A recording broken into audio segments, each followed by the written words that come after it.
사랑의 세레나데라는 말 요즘은 잘 쓰지 않잖아요. 근데 그 말 자체 안에 이미 낭만이 들어 있습니다. 그 세레나데 저녁의 노래라는 말 뜻처럼 사랑하는 여인의 집의 창가를 바라보고 부르는 노래잖아요. 요즘 챗 GPT라고 뭐 다들 들어보셨을 텐데 이게 인공지능이지만 대화하는 인공지능이잖아요. 이 챗 GPT에게 이 사랑의 세레나데를 뭐가를 말하면 설명은 하겠지만 그 미묘한 어떤 그 인간만이 느낄 수 있는 감정을 느낄 수 있을까라는 생각을 해봤습니다. 마태복음은 임마누엘 하나님을 소개하고 시작을 했습니다. 임마누엘 무엇입니까? 하나님이 우리와 함께 하신다. 이 말씀으로 시작해서 이제 마지막 28장 마지막 절에 부활을 말씀하시면서 하나님이 함께 하셨음을 또 우리에게 말씀하고 있습니다. 예수님이 하나님인데 이 땅에 오셔서 고통을 당하시고 그 신이 인간의 몸을 입고 왔다는 것, 그리고 그가 부활했다는 것, 그리고 그가 함께 했다는 것, 이거 챗 GPT가 이해를 할 수 있을까요? 이 비논리적이고 비이성적이고 도저히 이해가 안 되는 것을 기계가 이해할 수 있을까요? 하나님의 세레나데가 바로 이 부활입니다. 인간을 사랑하셨기 때문에 그분이 이 땅에 오셨고 인간을 사랑하셨기 때문에 함께 있고자 그 어린 양의 피로써 죄를 씻어 주셨습니다. 이 사랑의 세레나데, 인간에 향한 세레나데를 아는 사람은 이 부활절이 기쁘고 감사하고 정말 즐거운 날이 되지요. 빈 무덤 앞에는 두 부류의 사람이 있습니다. 무덤을 지킨 로마 군병과 그리고 시체의 향유를 그때 관습에 따라 시체의 향유를 바르러 갔던 여인들이었습니다. 그리고 똑같이 이 두 부류의 사람은 군병도 놀라워 무서워했고 여인도 놀라워 무서워했습니다. 먼저 죽은 자와 같이 두려움에 떨고 있던 군병의 모습을 한번 보십시다.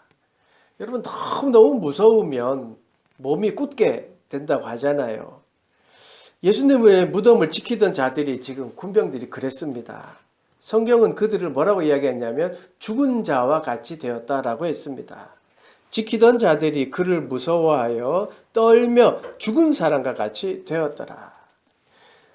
군병들은 로마의 군병들은 전쟁에 익숙한 사람입니다. 그곳에 지키던 자들은 죽음이라는 것이 익숙한 자들이었습니다. 죽음이라는 것이 어떤 의미인지 안 자들이었어요. 자기들이 찌르면 그 사람이 죽으면 움직이지 않는다는 걸 잘 알았습니다. 죽으면 끝이라는 것을 잘 알고 있었습니다. 그런데 죽어서 분명히 죽었던 자가 가만히 누워 있어야 될 그 무덤에 없는 겁니다. 지금껏 다 자기들이 경험했던 전쟁에서 적을 죽이면 그 자리에 머물러 있고 꼼짝을 못한다는 것 자기의 경험으로 지금까지 봐왔던 건데 지금 그 머릿속에 지금 머리가 하얘지는 일이 일어난 거예요. 끝이 없고 가만히 죽어 있어야 되는 예수님의 모습이 없어진 거예요. 그리고 돌무덤 문이 열려 있는 겁니다. 그래서 무서움에 떨고 있습니다. 그리고 무엇보다도 이들 머릿속에는 군인으로서의 명령을 지키지 못한 것에 대한 두려움도 컸을 것입니다. 임무를 실패한 거잖아요. 잘 지켜라고 했는데 지키지 못했습니다. 그래서 자기 앞에 다가올 그 징계 앞에서 어떻게 이 일이 진행될까 아마 더 두려웠을 것 같습니다. 이 군병들이 자신들에게 맞닥뜨린 이 무서움과 두려움 앞에 어떻게 대처했을까요? 궁금하지 않으십니까? 이번에는 여인의 모습을 보겠습니다. 무서운 것은 무덤에 갔던 여인들도 마찬가지였습니다. 유대 관습에 따라 이제 시체에 향유를 바르러 갔습니다. 또 여인들이 누가복음에 의하면 여인들이 가면서 고민을 합니다. 야, 우리가 시체를 바르려면 그 큰 돌을 옮겨야 될 텐데 누가 옮겨주지? 라며 고민하며 갔다라고 했습니다. 그런데 갔더니 돌이 굴려져 있고 천사들을 만납니다. 여인들도 이전에 경험하지 못했던 일을 경험합니다. 마찬가지로 여인들도 무서웠습니다. 여인들은 자신에게 다가온 이 무서움을 어떻게 대처했을까요? 이 또한 궁금하지 않습니까? 우리는 이렇게 같은 일을 경험하고 또 같이 무서워 떨고 있는 군병과 여인의 모습을 보았습니다. 똑같이 무서움을 경험했는데 전혀 다른 두려움에 대한 태도를 발견하게 되는데요. 이것은 우리의 삶의 방식이기도 합니다.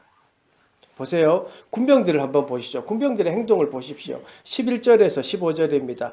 여자들이 갈 때 경비병 중 몇이 성에 들어가 모든 된 일을 대제사장들에게 알리니 그들이 장로들과 함께 모여 의논하고 군인들에게 돈을 많이 주며 이르되 너희는 말하기를 그의 제자들이 밤에 와서 우리가 잘 때에 그를 도둑질하여 갔다 하라. 만일 이 말이 총독에게 들리면 우리가 권하여 너희로 근심하지 않게 하리라 하니 군인들이 돈을 받고 가르친 대로 하였으니 이 말이 오늘날까지 유대인 가운데 두루 퍼지니라. 군병들은 해결책을 사람과 돈으로 찾으려고 합니다. 대제사장들과 장로들에게 찾아가 해결받고자 합니다. 그리고 그 해결책을 따릅니다. 근데 그 해결책이라는 게 참 우습습니다. 14절 보세요. 만일 이 말이 총독에게 들어가면 우리가 권하여 너희로 근심하지 않게 하리라. 해달라고 찾아갔는데 이 사람은 하는 말이 만일 그런 일이 일어나면 내가 잘 이야기해 줄게. 이게 끝이에요. 결국 사람들은 이렇게 무책임하게 이야기해요. 내 일이 아니면 그냥 무책임하게 이야기하는 거예요. 얼마나 무책임한 일입니까? 본능적으로 자기를 보호하는 거에만 관심이 있는 거지요. 그리고 어찌됐든 본능적으로 자기를 보호하는 것에만 보호하려고 이끌고, 그리고 그것을 부탁한 사람도 또한 그냥 그게 맞나 보다 하는 거예요. 그러니까 거짓이 거짓을 낳고 그 거짓으로 인해서 포장된 두려움을 포장하는 것에 익숙한 게 바로 이런 세상 사람들의 모습인 것 같습니다. 그래서 그 거짓을 선택합니다. 돈을 받고요. 제자들이 훔쳐갔다라고 거짓말을 하게 됩니다. 사람을 통해 해결하려고 찾아갔는데 그 사람도 거짓말을 하고 자기도 거짓말을 하고 그 거짓말로 얽힌, 그래서 그냥 조용히 덮어버리는 모습이 되어버린 것이죠. 진실을 숨기는 모습이 되어버렸습니다. 여러분 어떻습니까? 삶을 살아보니까 어떻습니까? 우리가 사는 세상에서 사람과 돈이 정말 두려움의 해결책이 되던가요? 물론 잠깐 그 두려움을 가려줄 수는 있습니다. 그래서 어떻게 해요? 사람들이 스트레스를 많이 받으면 많이 힘들면 어떻게 해요? 여행도 가고 맛난 음식도 막 찾아가서 먹고 또 잘못된 사람들은, 일부 사람들은 마약을 먹기도 하잖아요. 금지 약물을 먹기도 하잖아요. 그런데요, 여러분, 두려움은 그렇게 한다고 해서 감출 수가 없습니다. 무서움은요, 그렇게 해서 없어지지 않습니다. 잠시 포장될 뿐이고 뒤로 미뤄질 뿐입니다. 여러분, 사람이 죽음에 대한 두려움을 이길 수 있다고 생각합니까? 없습니다. 인간관계에 대해서 불편한 거 완전히 없는 사람이 있을까요? 없습니다. 두려움은, 삶에 대한 두려움은요, 누구나 가지고 있는 겁니다. 그런데 조금만 생각해 보면요, 죽음이 있지만 여러분, 탄생의 신비도 있는 것입니다. 인간관계 어려운 사람도 있지만요, 그 사람을 통해서 위로받고 희망이 솟는 그런 사람도 있습니다. 삶에 대한 희망도 있는 거예요. 그런데 우리는 그냥 어둡고 또 해결하고 안 되고 부정적인 것만 바라보고 살아가기 때문에 무서움이 그냥 계속 머물러 있고 두려움 가운데 살아가는 겁니다. 군병들은요, 이 어두운 것만 선택한 거예요. 잠시 위안인 그 돈, 거짓을 선택한 거예요. 아, 돈도 받고 내 책임도 회피할 수 있고 너무 좋다라고 한 거예요. 예수님이 살아나셨는데 거기에는 귀 기울이지 않았던 것이죠. 군병들은요, 속임수로, 거짓으로 그냥 눈앞에 잠깐 덮는 걸로 해결책을 선택했습니다. 거짓은 잠시 속일 수는 있지만, 그리고 많은 돈을 보면서 무서움이 사라질 수는 있었겠지만 결국 그 속은 그냥 무서움이 그대로 있었던 거예요. 그냥 잠시 잠깐 돈에 대한 착각 속에 살았던 것이지요. 아마 그 돈이 없어지고 난 다음에 그 무서움과 두려움은 다시 찾아왔을 것입니다. 여전히 군인들은 두려움 속에 살았을 것입니다. 반면에 여자는 어땠습니까? 여인들은 어떻습니까? 그들도 아까 이야기했듯이 무서웠던 것은 마찬가지였습니다. 무덤을 막아놓았던 돌이 움직여 있었습니다. 굴려져 있었습니다. 무엇보다도 그 안에 예수님이 안 계셔서 더 놀랐을 것입니다. 그리고 상황 자체가 무섭습니다. 천사를 보았습니다. 이 여인들이 매일 천사를 보았을까요? 아니에요. 처음 만났을 거예요. 그 여인이 처음 천사를 만났으니 얼마나 두렵습니까? 그리고 그 천사가 말을 해요. 천사가 말을 해요. 그가 살아나셨다. 얼마나 무서운 일입니까? 군병들과 다른 것이 있다면 이 여인은 그 무서움 속에서 큰 기쁨을 찾았습니다. 8절, 그 여인들이 무서움과 큰 기쁨으로 빨리 무덤을 떠나 제자들에게 알리려고 다름질할세. 여인들에게 있는 큰 기쁨은 무엇입니까? 아, 예수님이 부활하셨구나. 그렇게 말씀하셨던 그 말씀에 이루어졌구나. 무서움이라는 것이 사람을 떨리게 하고 죽은 자 같이 굳어버리게 하지만 기쁨은요, 사람을 움직이게 합니다. 이 여인이 똑같이 두려움이 있었지만 지금 어디를 갑니까? 달려갑니다. 무서웠지만 진리를 깨달았습니다. 무서웠지만 예수님의 말씀대로 부활하셨다는, 다시 살아나셨다는 그 말을 제자들에게 알리기 위하여 달려갔습니다. 빨리 무덤을 떠나 달렸습니다. 여인을 이 달리게 하는 힘이 무엇입니까? 진리를 가슴에 품었기 때문입니다. 예수님의 말씀이 이루어졌다는 것을 믿었기 때문입니다. 그리고 그것이 바로 비전이고 꿈이라는 겁니다. 그 뭐예요? 예수님이 살아나셨다. 이거를 빨리 제자들에게 전해야지. 이게 꿈이에요. 비전이에요. 그것을 생각하며 달려갔습니다. 여인은 미래를 바라보고 있었습니다. 빨리 제자들에게 이것을 전해야지 라고 하는 미래를 바라보고 달린 겁니다. 미래를 바라보는 자에게는요, 이 무덤이 이제 소용이 없는 겁니다. 아무 소용이 없습니다. 빈 무덤이라 하여도 소용이 없어요. 시체에 향유를 바르려고 왔던 그 목적, 그 향유도 이제 소용이 없게 되었습니다. 더 중요한 목적이 생겼습니다. 그게 무엇입니까? 예수님이 살아나셨다. 이거를 전하는 것이었습니다. 그래서 달려갔습니다.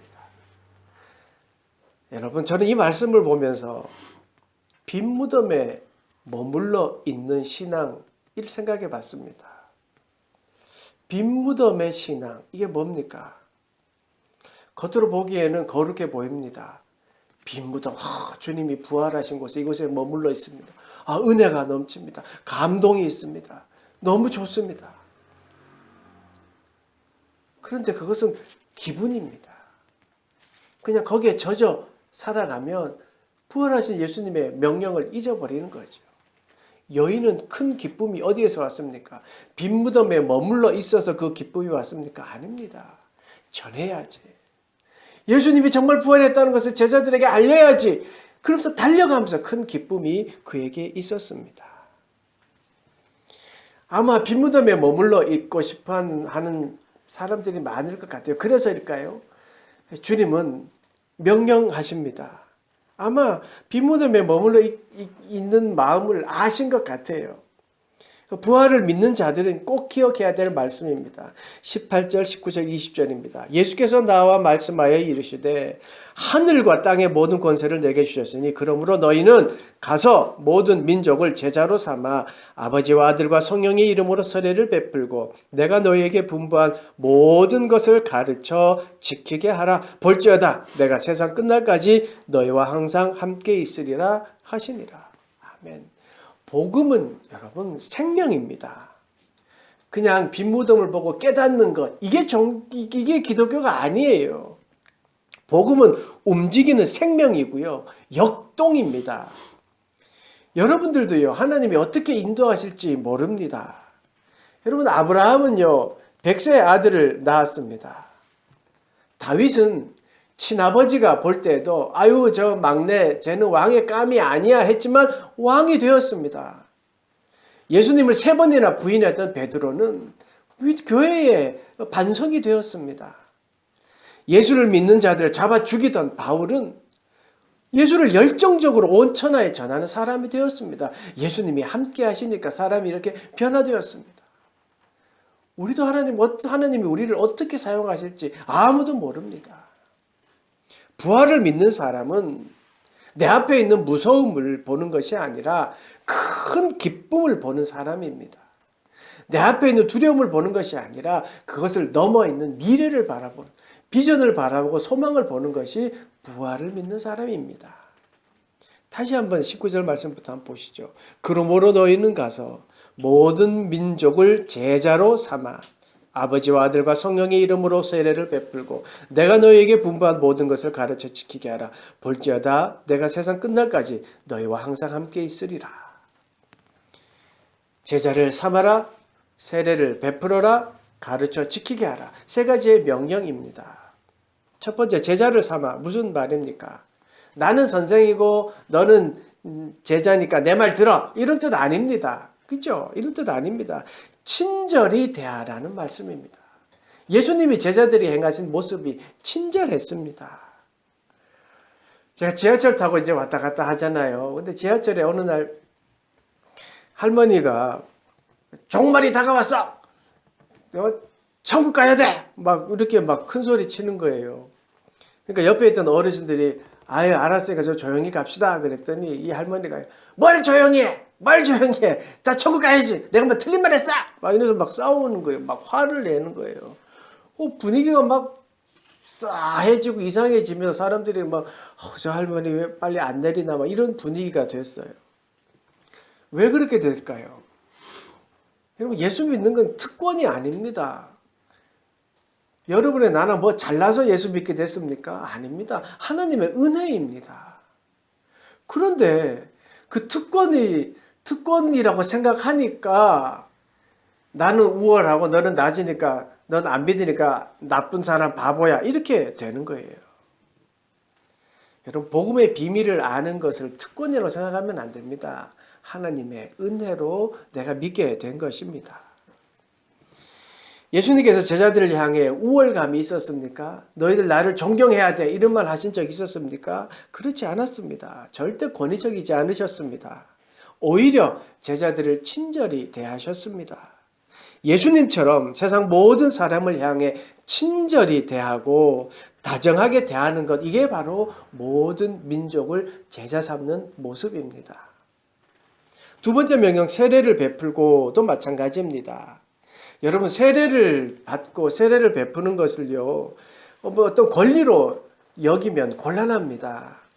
세례는 그 의미대로 과거의 내 모습을 물로 다 씻어내고 이제 하나님의 자녀로 살겠습니다 라고 하는 어떤 표식인 것이지요. 그런 예식입니다. 그런데 그 의미, 좀 좋은 의미잖아요. 과거의 모습을 내가 버리고 이제는 새로운 사람으로 살겠습니다. 그 좋은 의미잖아요. 근데 예를 들어서 제가 광고에다가 여러분 새로운 삶을 살기 위한 다짐하는 세례를 합니다. 모이십시오. 그럼 사람 모일까요? 모일까요? 안 모일까요? 안 모여요. 안 모여요. 왜 안 모이는지 아십니까?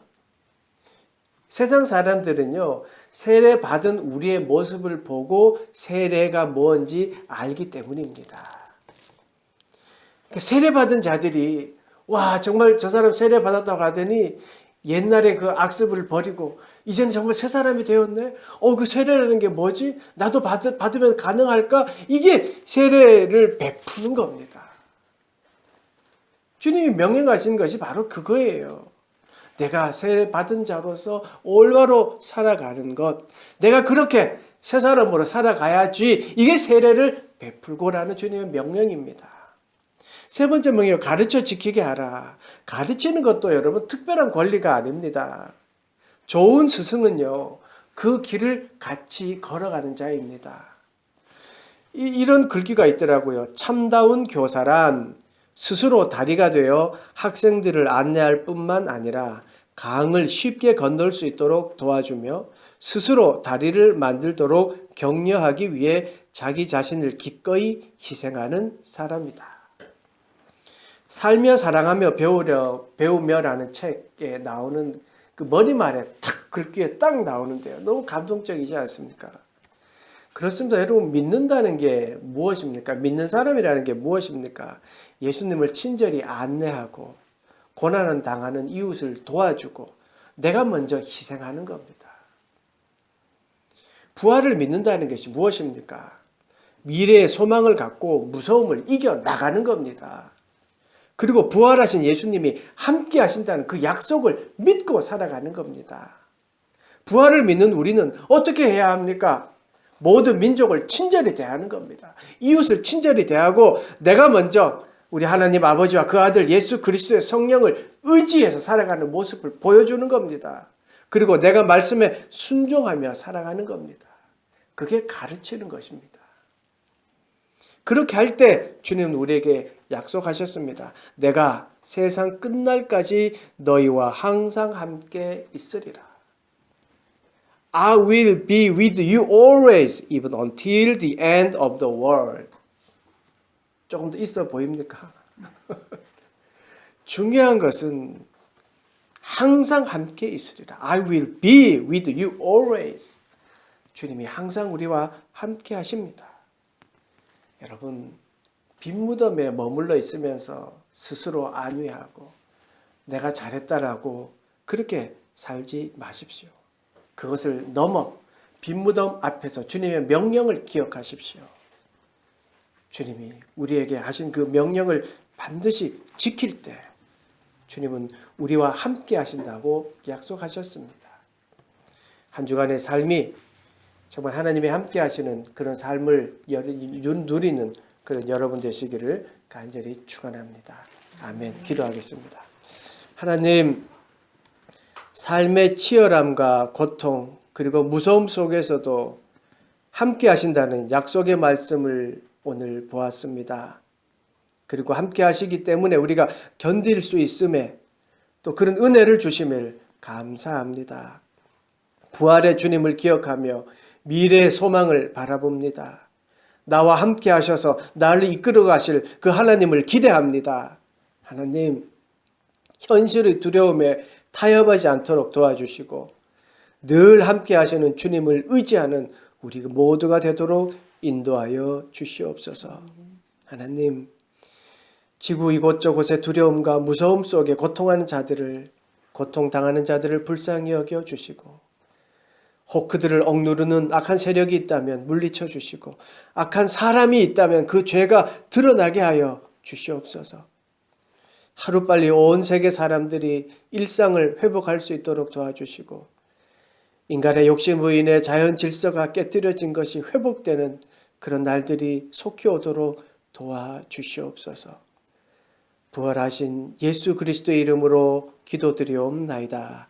아멘.